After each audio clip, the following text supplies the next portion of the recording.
அன்பு நெஞ்சங்களே, இறைவன் நமக்கு தந்த புதிய நாளிலே இறைவனுக்கு நன்றி கூறி இறை வார்த்தையால் நம் வாழ்வை பயனுள்ளதாக மாற்றுவோம். இறைவன் நம் அனைவரையும் நிறைவாக ஆசீர்வதித்து பாதுகாத்து வழிநடத்துவாராக. இன்றைய நற்செய்தி வாச சிந்தனை பரிவின் பார்வை. மத்தேயு நற்செய்தி நூல் பிரிவு 12, இறை சொற்றொடர்கள் 1 முதல் 8 முடிய. இதன் விளக்கம் அறிவோம். பசியாயிருந்த சீடர்கள் கதிர்களை கொய்து சாப்பிட்ட செயல் பரிசேயர்களின் பார்வையில் அறுவடை செய்து கதிரை அடித்து தூற்றிய 3 செயல்களுக்கு சமமாகப்பட்டது. கதிர் அறுவடை செய்தல், போரடித்தல், தானியத்தை தூற்றி பதர் நீக்கி சுத்தம் செய்தல் போன்ற வேலைகள் அறவே தடை செய்யப்பட்டவை. ஆண்டோடைய பார்வையில் பசியாக இருக்கும்போது உணவை தேடுதல் தவறாகப்படவில்லை. ஆயினும் அவர்களை அவர்களுடைய பாணியிலேயே பாடம் கற்றுக் கொடுத்தார். தாவீதும் அவர் தோழரும் சவுலுக்கு பயந்து ஓடிக்கொண்டிருக்கையில் குருவிடம் படையல் அப்பங்களை கேட்டு வாங்கி உண்டதை அவர் எடுத்து காட்டுகின்றார். பலியை கடவுள் விரும்புவதில்லை, இரக்கத்தை விரும்புகிறார். இருப்பினும் பலிகள் செலுத்த அனுமதி உண்டெனில் மனித தேவைகளுக்கான வேலைகளை கடவுள் ஒரு காலம் தடை செய்ய மாட்டார் என்ற புரிதல் இங்கே அழுத்தம் பெறுகிறது.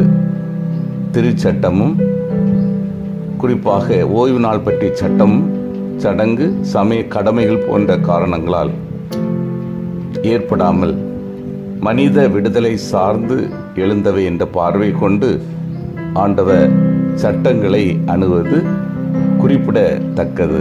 இதுதான் திருச்சட்டத்தின் அடிப்படை நோக்கம் என்ன என்பதை பற்றி தெளிவாக கூறுகின்றார்.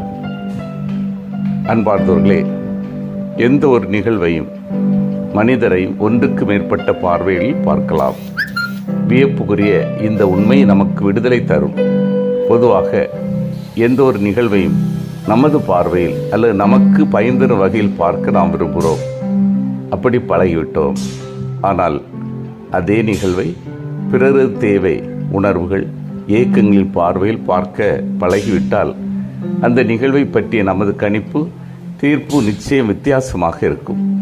பசியாக இருந்த சீடர்கள் கதிர்களை கொய்து தின்றபோது பரிசேயர்கள் அதை சட்டத்தின் பார்வையில் பார்த்தன, குற்றமாக கருதின. ஆனால் இயேசுவின் பார்வை மாறானதாக இருந்தது. அவரது பார்வை பரிவின் பாசத்தின் பார்வை. எனவே சீடர்களின் பசி, அவர்களின் தேவை அவரால் புரிந்து கொள்ள முடிந்தது. ஆகவே அவர்களின் செயலை கண்டனம் செய்யாமல் நியாயப்படுத்தினார்.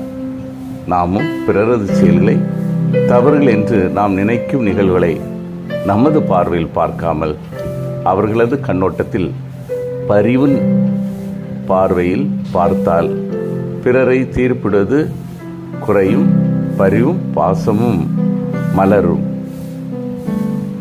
தன்னுடைய சீடர்கள் மீது சாட்டப்படும் குற்றச்சாட்டுக்கு இயேசு 3 பதில்களை தருகிறார். 1, தாவீதின் செயலை முதல் பதிலாக தருகிறார். தாவீதும் அவரோடு இருந்தவர்களும் செய்த செயல் விவரிக்கப்படுகிறது. 1 சாமுவேல் 21:1-6. அவர்கள் பசியாக இருந்தபோது குருக்கள் மட்டுமே உண்ணக்கூடிய ஆண்டவருக்கு காணிக்கையாக்கப்பட்ட அப்பங்களை சாப்பிடுகிறார்கள். அவர்கள் குற்றம் சாட்டப்படவில்லை. சடங்கு சம்பிரதாயங்களை விட மனித தேவை நிறைவேற்றப்பட வேண்டும் என்பதுதான் இங்கே சொல்லப்படுகிற உண்மை. 2வது, எருசலேம் தேவாலயத்தில் ஓய்வு நாட்கள் குருக்களால் செய்யப்படும் பணிகளை 2வது பதிலாக தருகிறார்.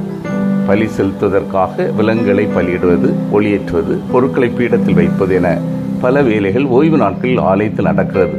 வழக்கமான நாட்களை விட ஓய்வு நாட்களில்தான் இந்த வேலைகள் அதிகமாக நடக்கிறது. கடவுளுக்கான வழிபாடு ஓய்வு நாளை விட புனிதமானது என்பது குருக்கள் எண்ணம். 3வது, இறைவாக்கினர் ஓசேயாவின் இறைவாக்கை மேற்கோள் காட்டுகிறார். ஓசேயா 6:6 நாம் பார்க்கிறோம். பலி அல்ல, இரக்கத்தையே விரும்புகிறேன், இரக்கச் செயல்கள் முன்னிலைப்படுத்தப்பட வேண்டும் என்பது இறைவாக்கினர் தரும் செய்தி. சிந்தித்து தியானித்து செயல்படுவோம். நான் சட்டம் மனிதருக்காக என்பதை உணர்ந்து வாழ்கின்றேனா? நான் சட்டத்தை விட மனித நேயத்திற்கு முக்கியத்துவம் கொடுத்து வாழ்கின்றேனா? பிறரிடம் குறை காணும் பழக்கம் என்னிடம் உள்ளதா? மன்றாடுவோமாக.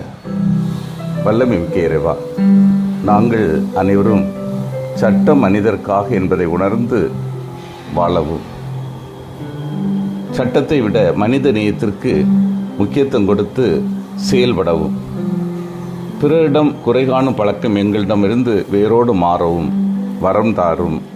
ஆமீன்.